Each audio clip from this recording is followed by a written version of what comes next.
In the blood-soaked forests of war-torn Europe, an American general stumbles upon a wounded Italian woman in chains, a prisoner who shouldn't be there, who shouldn't know his name, who shouldn't speak perfect English. Their chance encounter will shatter everything he thought he knew about duty, honor, and the price of following orders. As snowfall conceals their desperate footprints, General Edward Miller faces an impossible choice that will haunt him forever: uphold his oath to his country or prevent the massacre of 600 innocent souls. The clock is ticking. His oldest friend has become his deadliest enemy, and the mysterious woman who claims to be his daughter holds secrets that could bring down the entire American military command. What would you sacrifice to save the lives of strangers? Your career, your freedom, your life? When the truth is revealed in that frozen cabin, nothing will ever be the same again. The frigid wind sliced through the devastated forest, the European winter having stripped the trees bare until they resembled skeletal fingers reaching toward the ash-gray sky. General Edward Miller's boots crunched against frozen earth as he moved alone, purposefully distanced from his troops, seeking safe passage routes for his men. His breath formed small clouds that dissipated into nothingness, much like the lives that had been extinguished on these blood-soaked grounds. The snow still held dark crimson patches, nature's stubborn memorial to recent combat. Edward's gloved hand brushed against the cold metal of his sidearm, a habit formed from years of vigilance. Something about this forest felt wrong, beyond the obvious devastation of war. His instincts, honed through two-world conflicts, screamed danger even in this apparent solitude. A muscle twitched involuntarily beneath his left eye as he scanned the tree line, the weight of command pressing down on his shoulders like a physical force. A moan, barely audible against the whisper of wind, shattered the morbid silence. Edward's hand instantly moved to his weapon, fingers curling around the grip with practiced precision. His heartbeat quickened, the sudden rush of adrenaline momentarily warming his chilled body. Something, or someone, was hidden in the darkness beyond the sparse trees. Friend or foe, survivor or trap. In this war, even the dying could be weaponized against the living. Following the sound with measured steps, Edward kept his back to the thickest clusters of trees, minimizing his exposure. The moaning grew slightly louder, distinctly human now. Through a narrow gap between frost-covered bushes, he spotted a figure collapsed on the ground. A woman, impossibly thin, her body curled into itself like a wounded animal. As he approached, the metallic glint of broken chains still attached to her wrists caught what little light filtered through the cloud cover. A prisoner. Her skin bore the gray pallor of prolonged suffering, yet her eyes, when they fluttered open at his approach, held an unexpected intensity. Even clouded with pain and exhaustion, they contained a strange steadiness that made Edward hesitate. Those weren't the eyes of someone defeated. They held purpose. Prisoner, Edward thought, his mind already formulating interrogation questions. Intelligence from Italian captives could prove valuable for the coming offensive. Yet something felt distinctly wrong. The woman's tattered clothes bore no recognizable prisoner markings. The chains seemed cruder than standard-issue restraints. "Water," she whispered, her parched lips barely moving. Edward reached for his canteen, still keeping his pistol trained on her with his other hand. But when she spoke again, an electric current shot up his spine, freezing him mid-motion. "Thank you, General Miller."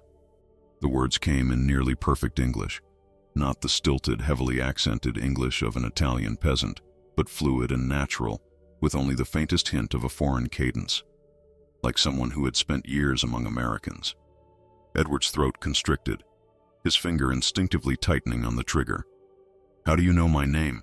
he demanded, voice low and dangerous. The woman's eyes, dark as the forest around them, fixed on his face with unsettling intensity. "I've known it my entire life," she replied, each word measured and deliberate despite her obvious physical suffering. Edward's heart hammered against his ribs. Nothing about this made sense. A chained Italian woman alone in enemy territory, speaking like an American and knowing not just his rank but his name. Military intelligence had warned about enemy infiltrators, specially trained to exploit American sympathies. "Who are you?"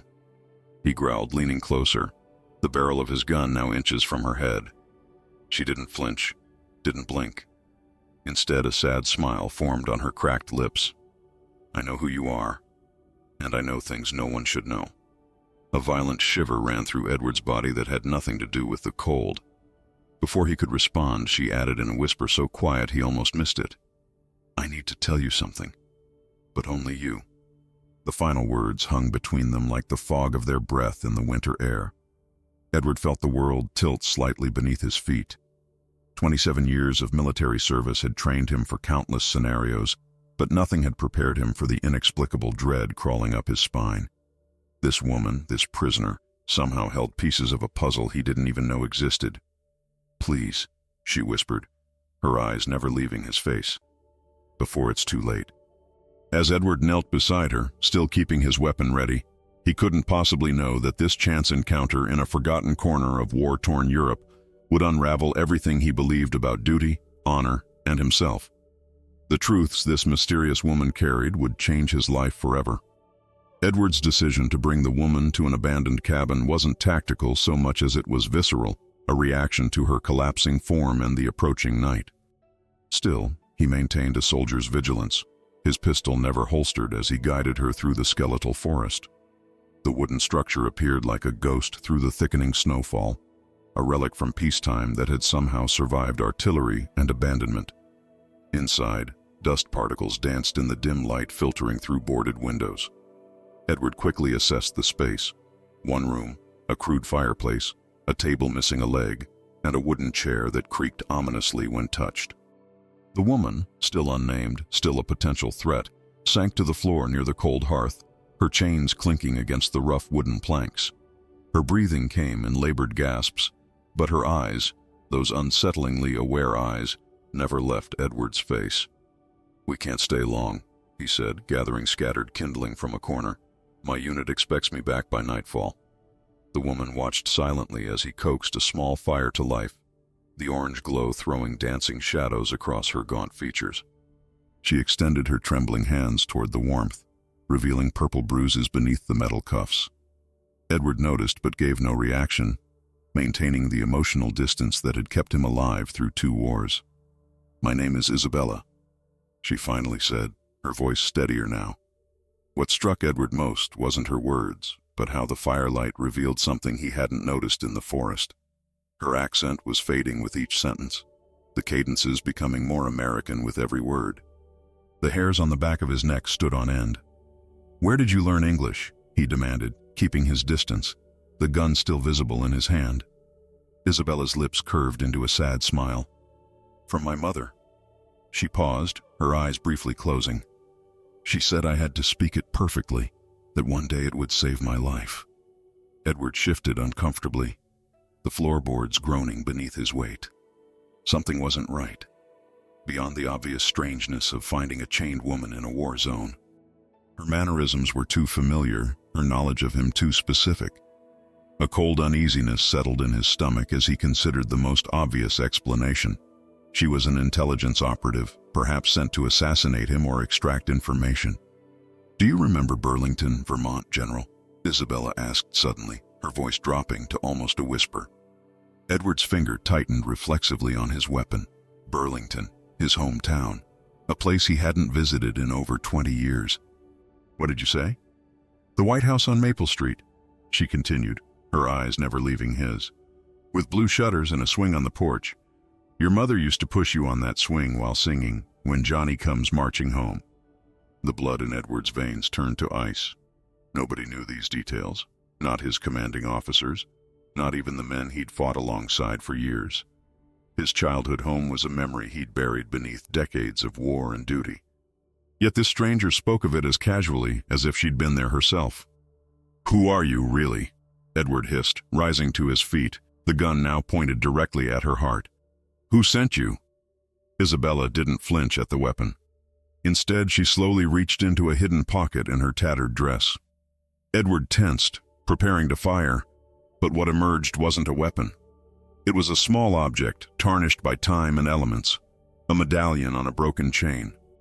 "My mother gave me this before she died," Isabella said, holding it out to him. "She said it would prove who I am when the time came." Edward didn't take it.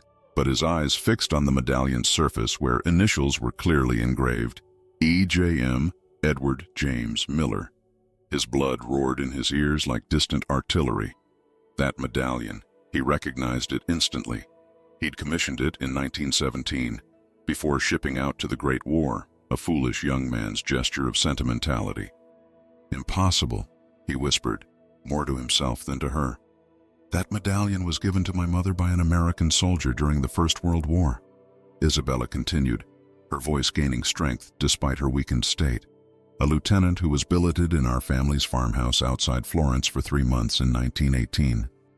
Edward's mind raced back 27 years, to a farmhouse bathed in golden Italian sunlight, to a young woman with eyes the color of espresso and a laugh that seemed to stop time. Maria Conti. Their brief, intense affair had been his one rebellion against military discipline, a secret he'd carried like a bullet lodged too close to his heart to remove. Maria. The name escaped his lips before he could stop it. Isabella's eyes filled with tears. My mother. The world tilted beneath Edward's feet. He reached for the cabin wall to steady himself, his weapon now hanging forgotten at his side. Memories flooded back. Maria's whispered promises, their stolen moments in the olive grove, the hurried goodbye when his unit was suddenly redeployed. He'd written letters that were never answered, until eventually the war and his career consumed him entirely. That's not possible, he managed, though his certainty was crumbling.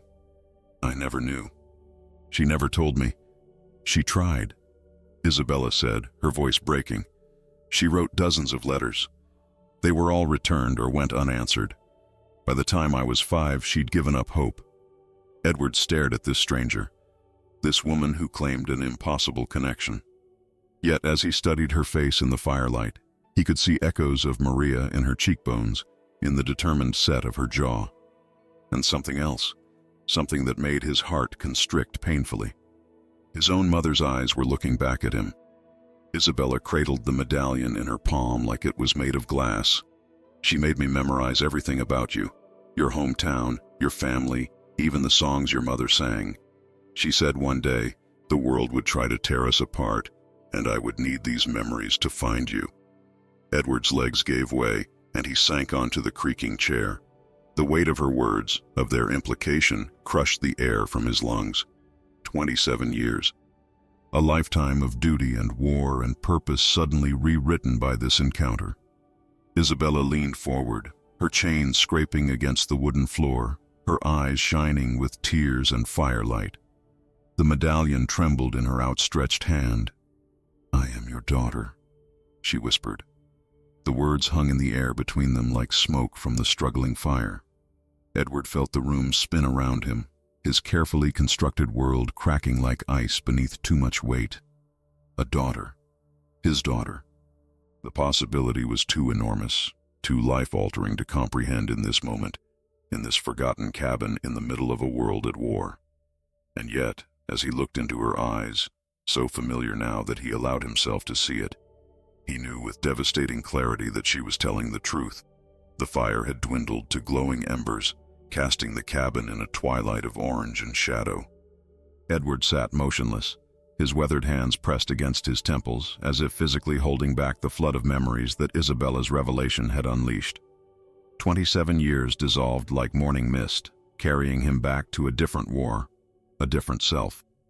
Lieutenant Edward Miller, 23 years old, idealistic despite the trenches and gas and the constant symphony of artillery that had turned his hearing muffled for weeks at a time. The Italian countryside had been a reprieve, his unit relocated to recover and regroup after the nightmare of Belleau Wood. The Conti farmhouse with its stone walls and terracotta roof had seemed like something from another world, a reminder that beauty could exist alongside destruction. And Maria. God, Maria. Her dark hair always escaping its pins as she worked, her English broken but determined. The suspicious glances from her father gradually softening as Edward helped repair war-damaged fences and outbuildings. The first tentative conversations in the olive grove, where the dappled sunlight through silver-green leaves painted patterns across her face. How quickly respect had turned to affection, and affection to something far more dangerous. Your mother? Edward said finally, his voice hoarse with emotion. She had a birthmark shaped like Italy on her shoulder. Isabella's eyes widened slightly. Yes, she called it her blessing from the homeland. That private detail, one only a lover would know, struck Edward like physical blow. He closed his eyes, remembering Maria's laughter when he'd first traced the shape with his fingertip. "We were careful," he whispered, more to himself than to Isabella. "We were always careful." "Except once," Isabella replied softly. "She told me, during the celebration when news came that Austria was retreating, the night before your unit received unexpected orders to move north." Edward's mind flashed to that chaotic, joyous evening. The village erupting in premature celebration, wine flowing freely, the boundaries between soldiers and civilians momentarily erased by shared hope. He and Maria had slipped away to the hayloft, drunk on wine and possibility. The next morning, he'd been roused before dawn with orders to move out immediately. No proper goodbyes, just a hurriedly scrawled note and a promise to write. "I did write," he said, a defensive edge creeping into his voice. "For months, every week. The letters always came back or disappeared into nothing." Isabella's face softened. "The village postmaster was her cousin. He intercepted your letters, burned them. He had a son he wanted her to marry." She paused, pain flickering across her features. By the time she discovered this, the war had ended. You were gone. And she was already showing signs of pregnancy. Edward felt sick. All those years of wondering, gradually fading to acceptance that Maria had simply chosen to forget their time together. The thought that his letters, his desperate attempts to reach her, had been deliberately destroyed made him want to put his fist through the cabin wall. "And after?" he demanded. "What happened to her? To you?" Isabella's fingers tightened around the medallion until her knuckles turned white. "She was disowned by her family. We lived in a shack on the edge of another village. She worked, cleaning, sewing, whatever she could find." Her voice grew hollow. "She died when I was 14. Pneumonia. There was no money for a doctor." Each word was a knife slipping between Edward's ribs. Maria had suffered, had died, while he had risen through the ranks, built a respected career, lived a comfortable if solitary life.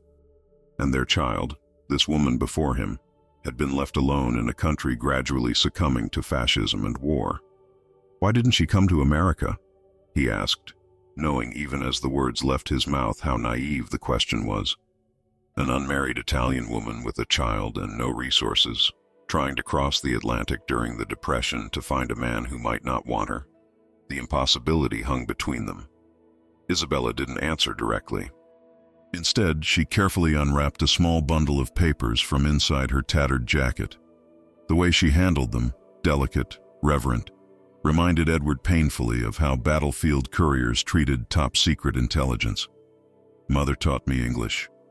Perfect English, American English," Isabella said, her accent now completely gone. "She made me memorize everything about you, your hometown, your family, your favorite books. She said someday I would need to find you, but she never explained why." Her eyes glistened with unshed tears. "I thought it was just a mother's fantasy, that she couldn't accept you had forgotten her." Edward wanted to protest, to explain that he had never forgotten, but the words died in his throat. Hadn't he, in some ways, buried those memories under duty and ambition? When the new war came, Isabella continued, "I joined the resistance. We intercepted information, sabotaged Nazi supply lines, helped Allied pilots who were shot down." Her voice dropped. 3 months ago I was captured." Edward noticed for the first time the faded bruises around her neck, the careful way she held herself to minimize pain from injuries not yet healed. His daughter, his blood, had been tortured. The thought made something primal and violent rise in his chest. "I escaped during a transfer," she said, as if reading his thoughts. "But not before I saw these." She pushed the papers toward him with trembling hands. Edward unfolded the first document, squinting in the dim light. His blood ran cold as he recognized military orders, not German, not Italian, but American. Detailed plans for the systematic execution of civilians in 3 Italian villages suspected of harboring resistance fighters. "These orders are authentic, Father," Isabella said, using that title for the first time. Edward felt the air leave his lungs as if he'd been punched. His eyes frantically scanned the signatures at the bottom of the document. Names he knew, colleagues, friends, men he'd shared meals and strategies with, men he trusted with his life. "This can't be real," he whispered. But even as he said it, he recognized the formatting, the authorization codes, the specific language used in high-level directives. This was no forgery. Each of these villages has over 200 civilians, Isabella pressed on. Most of them women, children, and the elderly. The men are already dead or fighting elsewhere. Edward's hands shook as he turned to the second page. Maps, timetables, a coordinated operation designed to eliminate resistance strongholds with maximum efficiency. The operation was scheduled to begin in 48 hours. 600 innocents, Isabella whispered. Murdered to send a message. By your army. By your people. Edward felt the room spinning around him. Everything he believed about this war, about America's moral clarity against the Axis powers, cracked like thin ice beneath his feet. If these orders were carried out, how were they any different from the atrocities committed by those they fought against? "I didn't know who else to turn to," Isabella said, her voice breaking. "If I took these to the resistance, it would destroy any hope of Italian cooperation with American forces. If I did nothing, hundreds die." Her eyes, his mother's eyes, locked onto his. "I had to find you. I had to believe that the man my mother loved would help me stop this." Edward stared at the damning papers in his hand, the signatures of men he'd called brothers in arms staring back at him. The weight of impossible choices pressed down on him like a physical force. To ignore this would make him complicit in mass murder. To act against it would make him a traitor to his country in wartime, a crime punishable by death. Edward closed his eyes, pressing his palms against them until colorful starbursts appeared against the darkness. The weight of Isabella's revelation crushed down on his chest like the rubble of a bombed building. 27 years of military service, of unwavering patriotism, of believing in the fundamental righteousness of the American cause, all of it compromised by the papers that now lay between them on the rough wooden floor. "You want to destroy me," he growled, but his voice betrayed him, trembling more with anguish than anger. The accusation hung hollow in the cabin's stale air. Isabella remained motionless, her eyes glistening with unshed tears. "I want the truth to be heard," she replied softly, "and I need it to be you who speaks it." Edward dropped his hands from his face, revealing eyes reddened by exhaustion and moral torment. His gaze drifted back to the documents, the neat typeface spelling out methodical murder, the familiar signatures authorizing atrocities. These weren't the hasty scrawls of field commanders making desperate decisions in the fog of war. These were deliberate plans, approved through proper channels, bearing all the clinical precision that modern warfare had perfected. "If these orders are executed," Isabella continued, her voice gaining urgency, "those villages will become mass graves. Santa Lucia, Monteverdi, Poggio al Vento, all wiped from the map to send a message. Children who've never held a weapon, grandmothers who've never aided the resistance, all sacrificed for strategic advantage." Each village name struck Edward like physical blows. He had passed through Santa Lucia just 2 weeks earlier, had accepted water from an elderly woman who'd pressed a small wooden cross into his hand despite having nothing else to give. The cross was still in his pocket. "Why me?" he asked, his voice barely audible over the crackling remains of the fire. "Why not take these to someone with real power? A general with direct command authority?" Isabella's expression hardened. "Because I've seen what happens to messengers who bring unwelcome news to powerful men in wartime." She unconsciously touched a fading bruise on her cheek. "And because you're the only American officer I could trust not to shoot me on sight. The only one with both the conscience and the connections to stop this." "You don't know me," Edward retorted, a flash of anger breaking through his shock. "You've built some fantasy of who I am based on your mother's memories of a young man who no longer exists." "Perhaps," Isabella conceded, "but I know you haven't shot me yet, despite having every reason to consider me an enemy combatant. And I know you haven't torn up these documents or called me a liar." Her gaze intensified. That tells me enough about who you are now. Edward stood abruptly, pacing the small confines of the cabin like a caged animal. Outside, the wind had picked up, whistling through the forest with a banshee's wail. It matched the chaos howling through his mind as he contemplated the consequences awaiting every possible course of action. If he reported these orders up the chain of command, he would be silenced, either through dismissal, court-martial, or worse. The military didn't tolerate internal challenges during wartime, especially from officers who were supposed to execute orders, not question them. If he ignored the documents, pretended this encounter had never happened, 600 civilians would die, and he would carry their ghosts for whatever remained of his life. If he actively worked to thwart the operation, he would become a traitor to his country in the midst of the greatest conflict in human history. "The men who signed these orders," Edward said finally, "they're not monsters. They're soldiers trying to win an impossible war with minimal American casualties. Does that comfort the child whose body is thrown into a mass grave?" Isabella asked quietly. That her murderers were pragmatic rather than sadistic. The question sliced through Edward's attempted rationalization like a bayonet. He had spent decades navigating the moral complexities of war, finding ways to justify necessary evils in pursuit of greater goods. But this, the deliberate targeting of non-combatant civilians, crossed a line he had always believed America would never breach. "If I don't act," Isabella said, rising painfully to her feet, "I will." The determination in her voice was absolute. "I escaped execution once. I'll risk it again to prevent this massacre." Edward turned to face her, struck by her resemblance to Maria in that moment, the same unflinching courage in the face of overwhelming odds. "And get yourself killed in the process? What would that accomplish?" "What my mother always taught me to value above mere survival," she replied. "The knowledge that I did what was right, even when it cost everything." The words pierced Edward's heart. Wasn't that the very principle he had sworn to uphold when he first put on the uniform? The belief that some values transcended expediency, that America fought differently because it stood for something more than territorial conquest or political dominance. "If you do nothing," Isabella pressed, falling to her knees before him, "I will act alone, even if it costs me my life." The sight of his daughter, his flesh and blood, the living legacy of the woman he had once loved, kneeling before him in desperate supplication, broke something loose inside Edward's carefully constructed professional detachment.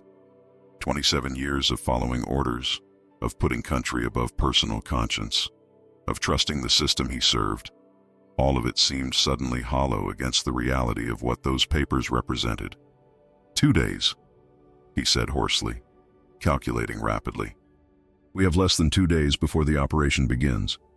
Even if I wanted to stop it, what could I possibly do in that time frame that wouldn't get us both killed as traitors?" Isabella's eyes flared with hope. "You know these men. You have access to command posts, to communication channels. You could find a way to delay the orders, to create confusion in the chain of command, to warn the villages without revealing your involvement." Edward shook his head. "You're talking about sabotage. About undermining an American military operation during wartime." "I'm talking about preventing a war crime," Isabella countered. "About honoring the principles America claims to fight for." The truth of her words struck him with physical force. Everything he had ever been taught about America's role in the war, as a force for liberation, as defenders against tyranny, would be betrayed by the systematic murder of those villagers. If America allowed itself to employ the same tactics as those they condemned in their enemies, what exactly were they fighting to preserve? Before Edward could respond, the sound of approaching voices shattered the moment. Boots crunched on frozen ground, accompanied by American voices. Soldiers, laughing and talking as they neared the cabin. Isabella's eyes widened in alarm. "If they find me here, hide," Edward hissed, already moving toward the door. "Behind those crates now." Isabella scrambled to conceal herself, gathering the incriminating documents as she moved. The voices grew louder, more distinct.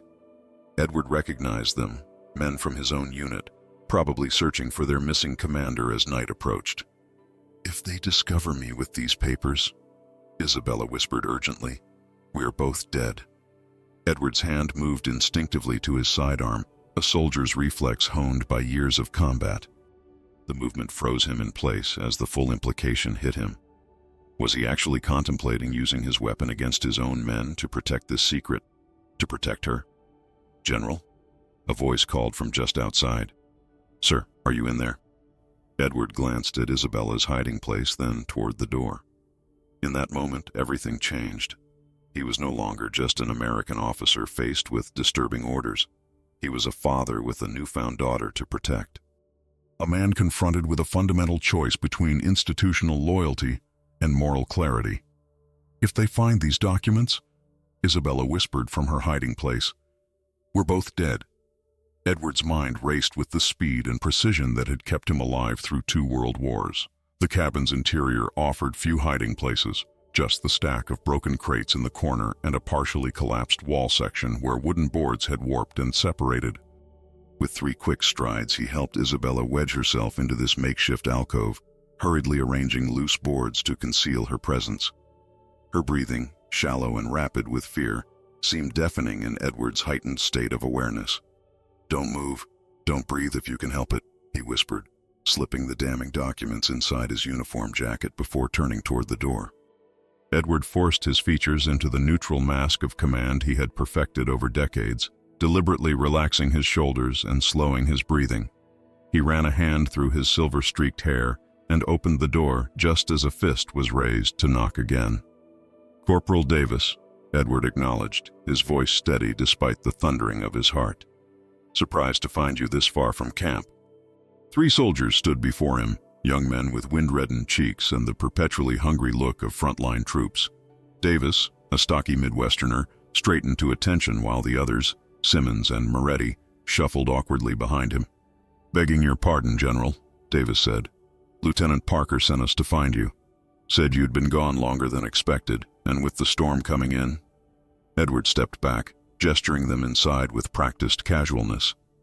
Better to control their movements within the cabin than risk them circling the perimeter and potentially discovering signs of Isabella's earlier approach. The men entered gratefully, moving immediately toward the dying embers in the fireplace. Edward watched them through narrowed eyes, calculating risks with each passing second. Isabella's hiding place was less than 15 feet away. A cough, a sneeze. The slightest sound could betray her presence. "Found decent shelter, I see," Simmons remarked, a lanky Texan who had once been a rancher before the war claimed him. His observant eyes scanned the cabin's interior as he rubbed his gloved hands together over the fading warmth. "Just scouting possible fallback positions," Edward replied, the lie coming easily. "Weather's turning, and I want options if the primary route becomes impassable." Moretti, the youngest of the 3, added kindling to the fire, coaxing it back to life. As flames illuminated the cabin more brightly, Edward's anxiety spiked. More light meant more chance of Isabella being discovered. "Any word from command about the new offensive?" Edward asked, deliberately steering the conversation to keep their attention focused on him rather than their surroundings. Davis shook his head. "Nothing official, sir. Though there's talk among the communications boys about increased activity on the secured channels. Something big brewing, they say." A bead of sweat traced a cold path down Edward's spine despite the winter chill. Those secured channels were undoubtedly carrying the very orders now pressed against his chest inside his jacket, the systematic execution plans that Isabella had risked her life to expose. "Probably just preparation for spring maneuvers," Edward said dismissively, though spring was still months away. "Brass likes to plan well ahead." Simmons wandered toward the cabin's lone window, peering through a crack in the boarded-up glass. "Been some strange movements reported, sir. Locals acting nervous. More partisan activity than usual." Edward's pulse quickened. "Anything specific?" "Deserters, mostly," Simmons replied with a casual shrug. "Some say there are Italians infiltrating our lines, gathering intelligence." The irony of the statement, made less than 20 feet from where an Italian resistance fighter hid, would have been almost comical if the stakes weren't so deadly serious. Edward forced a disinterested nod, though sweat now dampened his collar despite the cold. "Deserters will say anything to justify their cowardice," he remarked, deliberately harsh. "Still, keep your eyes open. Trust no one outside our units. Moretti, still kneeling by the now crackling fire, laughed nervously. My uncle says the same thing about the fellas in our neighborhood in Brooklyn, sir. Italian blood runs thicker than American uniforms, he always says. Edward felt, rather than heard, the slight intake of breath from behind the false wall. Isabella reacting to the casual prejudice that was her daily reality in this war. He moved quickly to stand between the soldiers and her hiding place. Your uncle is an ignorant man, Edward said sharply. Some of our best troops have Italian heritage. Judge men by their actions. Private, not their surnames. Moretti's face flushed red. Yes, sir. Sorry, sir. I didn't mean.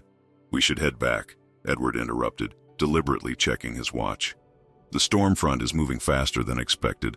I don't want you men caught in it. Davis frowned. Aren't you coming with us, General? Edward shook his head. I have a few more areas to scout. I'll be right behind you. The corporal hesitated, clearly torn between protocol and respect for rank. Sir, Lieutenant Parker was very specific about bringing you back. Said the colonel wanted all senior officers at headquarters by 1800 hours. The colonel, James Harrison, whose signature featured prominently on the execution orders now hidden against Edward's chest. A summons from Harrison wasn't routine, it was deliberate. Did he somehow know about Isabella? About the leaked documents? Then the colonel can wait another hour, Edward said, injecting his voice with the cold authority that brooked no argument. Unless you're suggesting that a general officer requires an escort in his own operational area, Corporal. Davis backed down immediately. No, sir. Of course not, sir. Good. Then deliver my message to Lieutenant Parker. I'll return when my reconnaissance is complete. The soldiers reluctantly prepared to leave, gathering their gear with the resigned efficiency of men accustomed to following orders they didn't understand. Edward escorted them to the door, positioning himself to block any backward glances into the room. Be careful out there, sir, Simmons said at the threshold, his eyes unexpectedly serious. Strange things happening in these woods lately. Men disappearing. Shots in the night that nobody can explain. Edward nodded curtly. Noted, Private. Now move out before that storm catches you. He stood in the doorway watching until the three soldiers disappeared among the trees, their voices gradually fading into the moaning of the wind. Only when silence had returned did he close the door, slide the crude bolt into place, and lean heavily against the rough wood. They're gone, he whispered. Isabella emerged from her hiding place, her face pale with the strain of remaining motionless and silent for so long. Her hands trembled slightly as she brushed wood splinters from her clothes. That was too close, she murmured, her eyes darting nervously toward the door. They suspect something. They suspect partisans, Edward corrected, retrieving the documents from inside his jacket. Not a specific leak, not yet, but Harrison summoning all senior officers. He trailed off, his tactical mind already calculating possibilities. Isabella moved closer, her voice dropping to a whisper despite their solitude. What does it mean? It could be routine, Edward replied, though he didn't believe it himself. Or it could mean they know the plans have been compromised.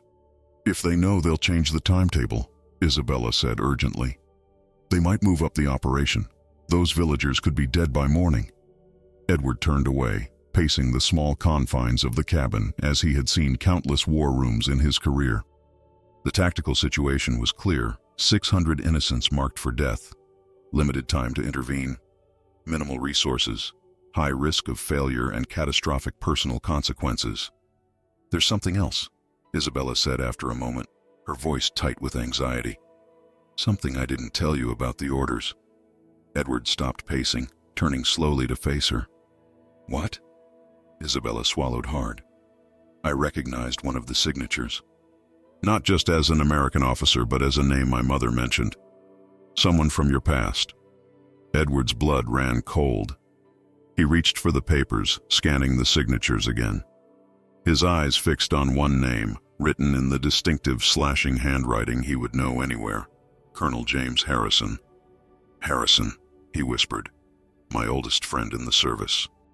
A flood of memories crashed through Edward's mind like artillery shells, each impact illuminating a different moment shared with James Harrison. They had met as fresh-faced lieutenants in 1917, Two young men from different worlds united by the chaos of war. James, Harvard-educated, from old Boston money, had surprised everyone by befriending Edward, the son of a Vermont factory worker. They had survived the hellscape of Belleau Wood together, huddled in the same muddy trench as German shells transformed the world above them into apocalyptic fury. One night particularly stood out in Edward's memory, pinned down by enemy fire, low on ammunition, surrounded by the moans of dying men. Harrison had pressed his last cigarette into Edward's shaking hand and said, "If we get through this, Miller, I'm making you my best man someday." They had laughed, delirious with fear and exhaustion, and somehow that small moment of humanity had carried them through until dawn brought reinforcements. After the Great War, their paths had briefly diverged before crossing again in the Pacific Theater early in this new global conflict. Harrison, already a major then, had pulled strings to have Edward assigned to his command staff. "The only man in the whole damn army I trust completely," he had told the brigadier general who questioned the transfer request. Now, that same trusted friend's signature authorized the murder of 600 civilians. The cognitive dissonance was physically painful, like trying to force together two pieces from different puzzles. "Your friend," Isabella said softly, watching emotions war across Edward's face. "He's the one who ordered my capture. Who personally interrogated me before I was transferred." Edward's head snapped up. "Harrison interrogated you. You're certain?" Isabella nodded, unconsciously rubbing the fading bruises around her wrists. "Colonel James Harrison. He never introduced himself, but other officers used his name. He asked about resistance movements, supply routes, communication methods. When I refused to answer," her voice trailed off, the unspoken implication hanging in the air between them. Edward's stomach clenched at the thought of Harrison, the man who had stood beside him through the worst horrors of 2 wars, torturing his own daughter. The mental image made bile rise in his throat. "He couldn't have known who you were," Edward said, the words sounding hollow even to his own ears. "To him, you were just another partisan." "Does that make it better?" Isabella asked, no anger in her voice, just a genuine question. "That he would do this to any human being, not just your daughter?" The question struck Edward like a physical blow.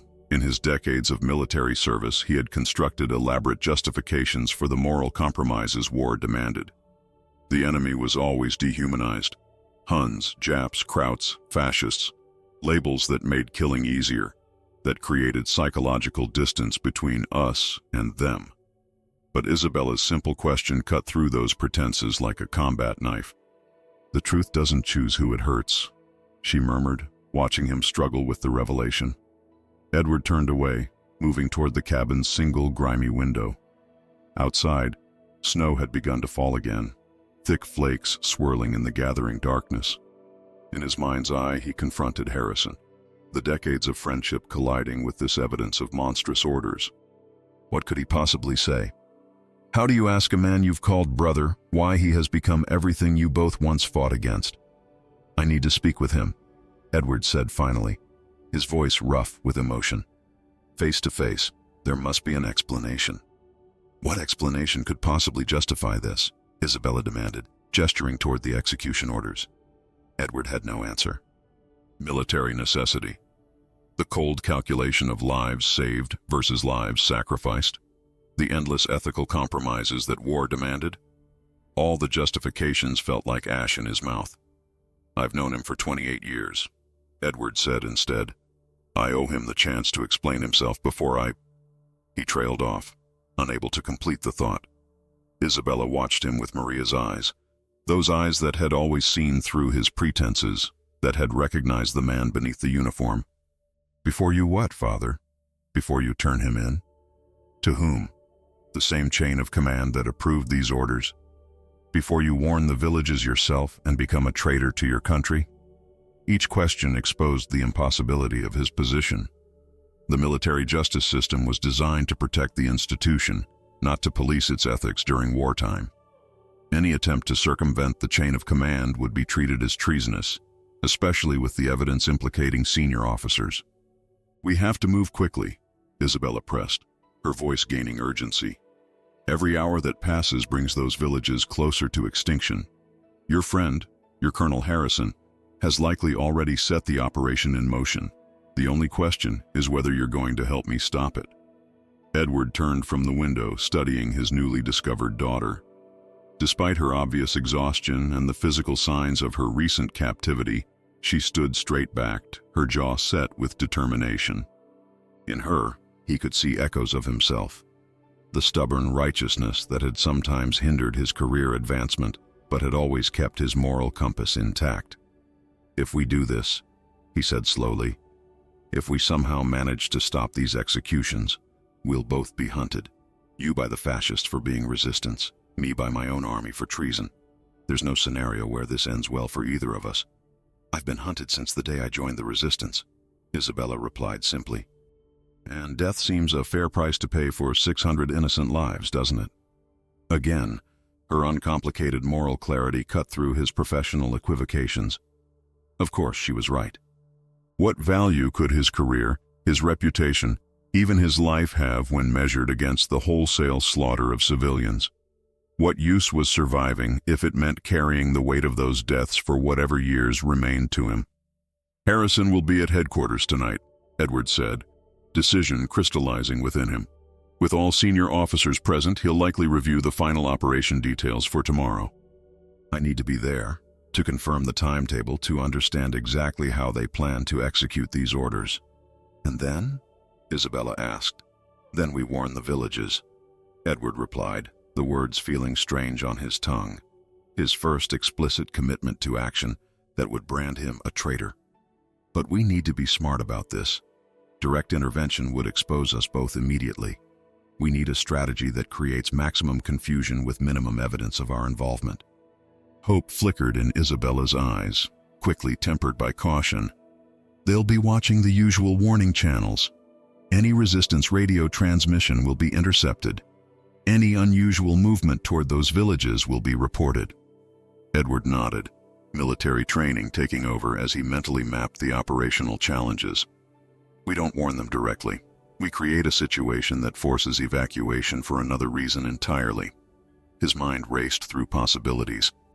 A false report of German troop movements in the area could do it, or rumors of unexploded ordnance. Isabella shook her head. "These villagers have survived 4 years of war. They've learned to distinguish between real threats and false alarms. It would take something more immediate, more—" Her words were cut short by the sound of approaching vehicles, the distinctive rumble of American jeeps on the rough forest road that passed near the cabin.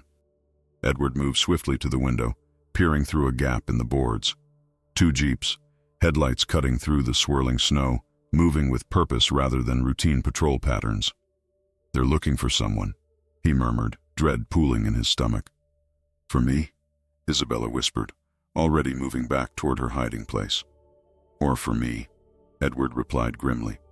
"If Harrison suspects anything, if he connected my absence with reports of an escaped prisoner." The implications hung between them, unspoken, but understood.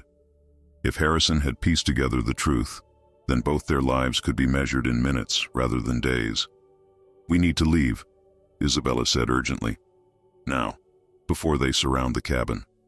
Edward hesitated, torn between the ingrained discipline of 27 years of military service and the moral imperative that now pulled him toward an irrevocable choice. To flee would confirm any suspicions, would transform him instantly from respected general to fugitive, yet to stay, to return to headquarters as if nothing had changed, would mean abandoning Isabella and tacitly accepting the massacre to come. "There's a supply depot 3 miles east," he said finally, decision made. "We can get different clothes for you there, maybe a vehicle. But we'll need a distraction to get past those jeeps." Isabella nodded, relief evident in her expression. She moved toward Edward, placing a hand on his arm, the first physical contact between father and daughter. "Thank you," she said simply. Edward covered her hand with his own, a surge of protective instinct washing over him. This woman, this brave, principled woman who had risked everything to stop a massacre, was his blood, his legacy. Whatever came next, he would not abandon her again. "Let's go," he said, gathering the incriminating documents and securing them inside his jacket. "We'll head for Harrison's headquarters directly." The more we know about their exact plans, the better chance we have of stopping them. Together, they slipped out the cabin's rear window into the thickening snowfall, the distant headlights of American jeeps cutting through the darkness behind them. As they disappeared into the forest, Edward knew with absolute certainty that he had crossed a line from which there could be no return. The forest swallowed them in darkness as they moved away from the cabin, snow-muffled sounds of the searching jeeps fading behind them. Edward led Isabella through the woods with the confident precision of a man who had studied every topographical map of the region. His mind operated on two tracks simultaneously: the immediate tactical concerns of their escape and the deeper, more profound rupture that had just occurred in his life's trajectory. For 27 years, he had been the model officer, dutiful, reliable, unquestioning. Now, with each step deeper into the snowy forest, that identity peeled away like old battlefield bandages, revealing something raw and undefined beneath. He was no longer simply General Miller. He was a father protecting his daughter, a man confronting terrible truths about his country and his closest friend, a soldier choosing humanity over orders. "Stay low," Edward whispered as they approached the edge of a small clearing. Ahead, the dim lights of an American checkpoint glowed through the falling snow. 3 soldiers huddled around a small stove, stamping their feet against the cold, rifles slung carelessly over their shoulders. Beyond them lay the supply depot Edward had mentioned, a collection of olive-drab tents and hastily constructed wooden structures. Isabella crouched beside him, her breath forming small clouds in the frigid air. "They look relaxed," she observed. "Not on high alert." Edward nodded, studying the soldiers' posture and position. "Backline checkpoint. They're not expecting trouble." He assessed Isabella critically in the dim light, her tattered clothes, the telltale marks of captivity still visible on her wrists and face. "But they'll still question a civilian, especially an Italian woman wandering through a military zone." "What's the plan?" Isabella whispered, her trust in him absolute despite having only known him for hours. It was a responsibility that weighed on Edward even more heavily than the classified documents pressed against his chest. "I'll approach openly," he replied, already formulating the details. "A general officer doing a surprise inspection won't raise immediate suspicions. While I keep them occupied, you circle around to that supply tent." He pointed to a large structure at the far edge of the depot. "Find clothes, anything that might help you pass as American personnel." Isabella eyed the distance skeptically. "If they spot me, they won't," Edward interrupted with quiet confidence. "These men are cold, bored, and unprepared for any real threat. Their attention will be entirely on me." He checked his watch. "Wait for my signal. I'll create a distraction to draw anyone inside the tent outside. You'll have perhaps 3 minutes." Isabella nodded, tension visible in the tight set of her jaw. Maria's jaw, he realized with a pang of long-buried emotion. "If something goes wrong," she said quietly, "the documents are what matter, not me. Promise you'll get them to someone who can stop those executions." The simple selflessness of her statement struck Edward with physical force. This woman, his daughter, had endured capture, torture, and escape, all to prevent the murder of strangers. Whatever genetic material he had contributed to her existence, her moral courage outshone his own. "Nothing will go wrong," Edward replied, though both knew it for the empty reassurance it was. In war, everything eventually went wrong. The only question was whether you could adapt quickly enough to survive. With a final nod, Edward rose from their hiding place and strode confidently toward the checkpoint, adjusting his uniform and adopting the slight swagger that high-ranking officers unconsciously developed over years of command. Behind him, Isabella melted into the shadows, beginning her circuitous route toward the supply tent. "Attention!" Edward barked as he approached the checkpoint. The 3 soldiers snapped upright, cigarettes hastily extinguished, expressions transitioning from boredom to alarm at the unexpected appearance of a general officer in their quiet sector. "General Miller, sir," the ranking soldier managed, a young sergeant with a Midwestern accent. "We weren't informed of an inspection." "That's rather the point of a surprise inspection, isn't it, Sergeant?" Edward replied with practiced disdain. How else would I discover 3 soldiers more concerned with staying warm than maintaining proper perimeter security? The sergeant flushed deep red, visible even in the dim light. "Sir, we were just—" "Save the explanations," Edward interrupted, his voice precisely calibrated to convey disappointment rather than anger. Disappointment inspired men to improve. Anger merely made them defensive. "Show me your logbook, your ammunition inventory, and then we'll discuss the complete lack of proper challenge procedures when I approached your position." As the flustered sergeant hurried to comply, Edward positioned himself to maintain clear sight lines to the supply tent where Isabella would soon make her approach. Simultaneously, he kept the conversation flowing, asking pointed questions about patrol schedules and communication protocols, information that might prove useful in the hours ahead. From the corner of his eye, Edward tracked Isabella's progress, a shadow moving between shadows. She had reached the edge of the supply tent undetected. Now came the critical moment. Raising his voice to Carrie, Edward addressed the entire checkpoint. "This is completely unacceptable. Who's responsible for supply inventory at this depot? I want everyone outside now." The commotion produced the desired effect. 2 soldiers emerged from the supply tent, confusion evident on their faces as they hurried toward the unexpected inspection. In their wake, Isabella slipped inside the now empty structure. Edward prolonged the inspection ruthlessly, finding fault with everything from equipment maintenance to uniform standards. Each criticism bought precious seconds for Isabella, though he knew she would work with desperate efficiency.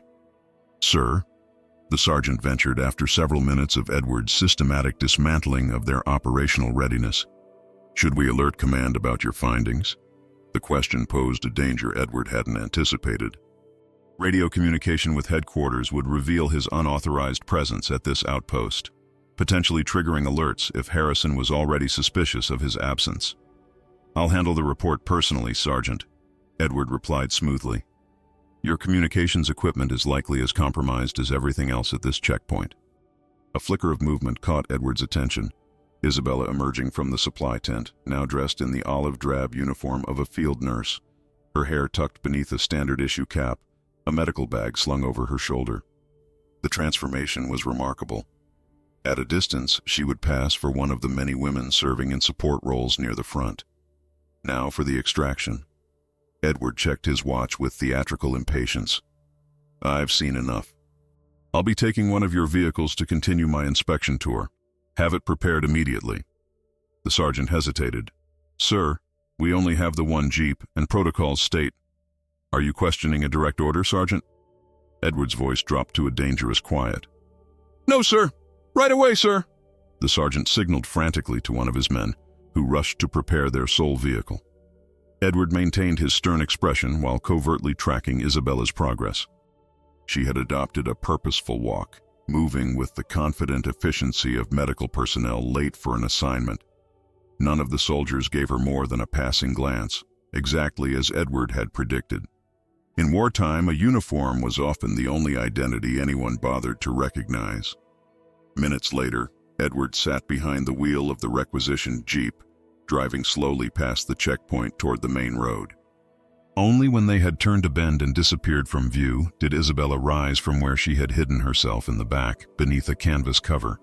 "It worked," she said, disbelief coloring her voice as she climbed into the passenger seat. "For now," Edward cautioned, accelerating as the road condition allowed. "But they'll report the inspection and the missing vehicle eventually. We have hours at most before Harrison realizes something is wrong." Isabella nodded, adjusting her stolen cap more securely over her dark hair. "Where are we going?" "Harrison's headquarters," Edward replied grimly. "We need to know exactly when and how they plan to execute these orders." Isabella's eyes widened. "You're driving us directly into the lion's den." "It's the last place they'll expect to find an escaped prisoner," Edward pointed out. "And with my rank, we can move freely through most areas without question. No one challenges a general officer with purpose in his stride." The Jeep bounced over the rutted road, headlights carving a narrow path through the thickening snowfall. Isabella clutched the medical bag containing the damning documents, her knuckles white with tension. "And once we know their plans?" she asked. "Then we find a way to disrupt them without revealing ourselves." Edward replied. Create enough chaos to evacuate those villages without being identified as the source. They drove in silence for several minutes, each lost in private thoughts. Finally, Isabella spoke again, her voice barely audible over the Jeep's straining engine. He was your friend, she said. Not a question, but a recognition of the personal cost Edward was bearing. Edward's hands tightened on the steering wheel. For almost 30 years. Will you be able to face him? The question hung in the cold air between them. Knowing what he's ordered, what he did to me during interrogation. Edward had been asking himself the same question since discovering Harrison's signature on the execution orders. The man he thought he knew, the friend who had saved his life more than once, who had stood as best man at his wedding, who had comforted him when his wife died, seemed irreconcilable with the officer who had authorized mass civilian executions and tortured prisoners. I don't know, Edward admitted, the rare confession of uncertainty feeling strange on his lips after decades of projecting unwavering confidence to the men under his command. But I need to understand why, how he justifies this to himself. They crested a hill and suddenly the headquarters complex spread before them in the valley below, a collection of commandeered buildings surrounding a central stone structure that had once been a monastery. Lights blazed from windows despite blackout regulations, and military vehicles moved through the compound like blood cells through veins. All senior officers, Edward murmured, recognizing the gathering happening below. Harrison is briefing them on tomorrow's operation. Isabella turned to him, her face pale in the dashboard's dim illumination. We don't have much time. If they discover those villages have been warned, they'll know someone leaked the information, Edward finished for her.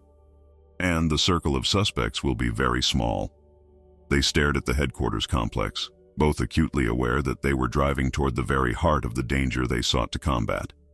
The mission parameters had crystallized with cold clarity: infiltrate, gather intelligence, escape, and somehow prevent a massacre, all while surrounded by the full might of the American military command structure. No time to waste, Isabella said finally, straightening her nurse's cap and checking that no dark hair escaped its confines. Edward nodded, shifting the Jeep into gear and beginning the descent toward the headquarters. Each rotation of the wheels carried them closer to confrontation with a terrible truth, and with the man who had authorized it. The headquarters complex loomed before them like a fortress from another century, stone walls transformed by war into something both ancient and terribly modern. Searchlights cut through the falling snow, creating ghostly columns against the night sky. Edward drove with deliberate confidence through the main checkpoint, his general's stars doing what no forged papers could accomplish, granting them unquestioned entry into the heart of American military command. Medical staff transferring in, Edward explained curtly when a young MP glanced questioningly at Isabella. The soldier's eyes slid away immediately, trained never to challenge a general's word. The barrier lifted, and they were inside. Park near the medical station, Isabella suggested quietly. It would explain my presence if anyone asks. Edward nodded, impressed by her tactical thinking. He maneuvered the Jeep into a space between two ambulances, cutting the engine with a sense of finality. For a moment, they sat in silence, the enormity of what they were attempting pressing down upon them. The briefing will be in the main building, second floor, Edward said, visualizing the layout he knew from previous visits. Harrison always uses the former library for strategic meetings. Large enough for all senior officers, and the maps are already mounted on the walls. Isabella touched the medical bag containing the incriminating documents. What's our approach? I'll attend the briefing as expected, Edward replied, checking his watch. They started 20 minutes ago, but my late arrival won't raise significant suspicion given my scouting mission today. He turned to face Isabella fully. You'll wait in the adjacent corridor. There's an anteroom where clerks and aides normally stay during classified briefings. Position yourself there. Look busy with medical paperwork if anyone questions you. And if the worst happens? Isabella asked, her voice steady despite the enormity of the risk. Edward's expression hardened. If I'm compromised, don't try to intervene. Take the Jeep and go directly to the resistance contact point you know best. Give them the documents and my name. Make sure those villages are warned, whatever the cost. Isabella nodded, the weight of their mission visible in the tight set of her shoulders.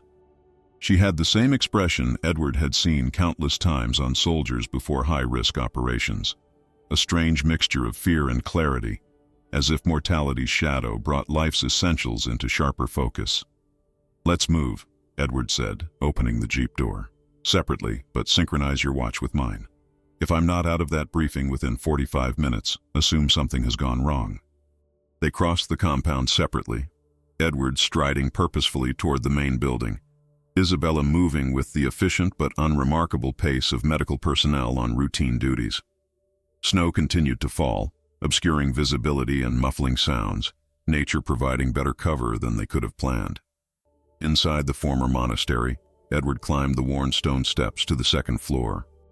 The building hummed with wartime activity, radio operators hunched over equipment, clerks shuffling papers, messengers hurrying through corridors with dispatches. No one paid particular attention to another officer, even one of his rank. War had a way of normalizing the extraordinary. Outside the library doors stood 2 MPs flanking the entrance like statues. They snapped to attention as Edward approached. "General Miller," one acknowledged, opening the heavy wooden door without question. Edward stepped into the warmth of the library, immediately assessing the room with the commander's practiced eye. 23 officers gathered around a large central table covered with maps and operational documents. At the head stood Colonel James Harrison, pointer in hand, indicating positions on a detailed map of the region. He paused mid-sentence as Edward entered, all eyes turning toward the interruption. "Ah, Miller. Finally decided to join us," Harrison said, a thin smile not reaching his eyes. He was a tall man with prematurely silver hair and the lean physique of someone who imposed the same discipline on himself that he demanded from his troops. "We were beginning to wonder if you'd gotten lost in your own operational area." "Apologies for my tardiness," Edward replied smoothly, moving to take an empty chair near the table's edge. "Weather's deteriorating rapidly out there. Thought it prudent to verify our secondary supply routes would remain passable." Harrison nodded, accepting the explanation without comment, though something in his gaze lingered on Edward a moment too long. "As I was saying, gentlemen, Operation Cauterize commences at 0400 tomorrow. The primary objective is elimination of partisan support infrastructure in these 3 villages." His pointer tapped the map, circling Santa Lucia, Monteverde, and Poggio al Vento. Edward's stomach clenched as he heard the clinical language describing what he now knew was planned mass murder. Around him, senior officers, men he'd served alongside for years, nodded in solemn understanding, faces betraying no moral qualms about the orders being detailed. "Colonel," ventured a major from the logistics division. "Civilian casualties?" "Total," Harrison replied without inflection. "These villages have repeatedly harbored resistance fighters, provided intelligence to the enemy, and sabotaged our supply lines. Examples must be made. The execution teams have their assignments." Edward maintained his neutral expression through decades of military discipline, though bile rose in his throat. Execution teams, not combat units, not even military police. Specialized teams whose sole purpose was efficient killing. "Resistance is expected to be minimal," Harrison continued, turning a page in the briefing document. "Most able-bodied men are already dead or fighting elsewhere. Primarily women, children, and the elderly remain. Medical units will stand by for our personnel only. No resources are to be diverted to civilian casualties." The room remained silent, not a single objection raised. These were career officers, men who had navigated the brutal calculus of war for years. If any harbored private doubts, their faces betrayed nothing. Edward wondered if he had worn the same mask of indifference at previous briefings, nodding along as humanity was systematically excised from military considerations. "General Miller," Harrison said suddenly, eyes fixing on Edward with unexpected intensity. "You're familiar with these villages from your recent reconnaissance. Anything to add regarding approach vectors or defensive positions we should be aware of?" The question hung in the air like an unexploded shell. Was it a routine request for tactical input, or was Harrison testing him? Edward felt the weight of 23 gazes upon him, waiting for his response. "Minimal defensive structures," Edward replied, his voice remarkably steady despite the turmoil within. "Standard rural Italian construction, Stone houses, narrow streets, central wells. No evidence of prepared fighting positions or weapons caches during my last patrol through the area. Harrison nodded, seemingly satisfied. Good. Speed will be essential. We move in before dawn, secure the perimeter, and complete the operation before 0800. No witnesses, no survivors. No evidence beyond what serves our narrative of partisan counterattacks gone wrong. As the briefing continued, Edward memorized every detail, the unit assignments, the timing, the rally points. Each piece of information might prove crucial in their desperate attempt to thwart this atrocity. All the while he watched Harrison, this man he had called friend for most of his adult life, calmly orchestrating mass murder with the same tactical precision he'd once applied to legitimate military objectives. When the briefing concluded 40 minutes later, officers began filing out, already discussing logistics and preparations. Edward rose to join them, but Harrison's voice cut through the general murmur. "Miller, a word in private." The request froze Edward mid-step. Around him, the room emptied quickly, officers eager to begin preparations for tomorrow's operation. Soon, only he and Harrison remained in the cavernous library, the heavy door closing with ominous finality behind the last departing captain. "You seem troubled, old friend," Harrison said, gathering his papers with meticulous care. "Something on your mind?" Edward measured his response carefully. "Just concerned about the weather, James. Snow's getting heavier. Might complicate the operation." Harrison smiled, the familiar expression rendered suddenly alien by the context of their meeting. "Always the practical one. That's why I've always valued your counsel." He moved closer, lowering his voice despite their solitude. "Which makes me wonder why you weren't more vocal during the briefing. These are your operational sectors after all." "The plan seems comprehensive," Edward replied neutrally. "I had nothing substantive to add." Harrison studied him with the intensity that had made him such an effective intelligence officer in the previous war. "You've never been one to accept plans without question, Edward. It's what's kept so many of your men alive over the years." "Perhaps I'm getting old," Edward offered with a forced smile. "Learning to trust the judgment of others." Harrison laughed, but the sound held no warmth. "We're the same age, you and I, and neither of us has ever trusted judgment beyond our own." His expression sobered abruptly. "Which is why I find myself wondering about your extended absence today, and the curious reports of an escaped female prisoner last seen in your sector." The temperature in the room seemed to drop 10 degrees. Edward maintained his impassive expression through sheer force of will. "I've been conducting reconnaissance, as ordered. As for escaped prisoners, this is the first I'm hearing of it." Harrison moved to a sideboard where a crystal decanter stood beside 2 glasses. He poured amber liquid into both, offering one to Edward with the same casual camaraderie they had shared countless times over their long friendship. "To victory," Harrison said, raising his glass. "By any means necessary." Edward took the glass automatically, mind racing behind his carefully composed features. Outside this room, Isabella waited, their escape route planned, the fate of 600 innocents hanging in the balance. And here stood the architect of their potential destruction, his oldest friend, a man who had saved his life more than once, now transformed into something Edward barely recognized. "Any means, James?" Edward asked quietly, not touching the whiskey. "Even mass execution of civilians, even torture of prisoners." Harrison's expression didn't change, but something flickered in his eyes. Recognition, perhaps, that the conversation had shifted into dangerous territory. "Ah, so that's what's troubling you. The moral qualms of a good Vermont boy." He set down his glass untouched. "I wondered if this might prove difficult for you." "Difficult?" Edward echoed, disbelief coloring his voice despite his effort to remain neutral. "It's not difficult, James. It's wrong. By any standard, military, legal, human." Harrison sighed, looking suddenly tired. "Right and wrong. Such luxurious concepts, Edward. We left those behind at Pearl Harbor." He moved to the map still displayed on the table, running his finger along the marked villages. "This isn't about morality. It's about ending this war with American victory, by whatever means prove most efficient. By becoming the very thing we're fighting against, Edward challenged, abandoning pretense. Harrison's eyes hardened. By recognizing that war isn't won by those with the most noble intentions, but by those willing to do what's necessary. He straightened, studying Edward with newfound suspicion.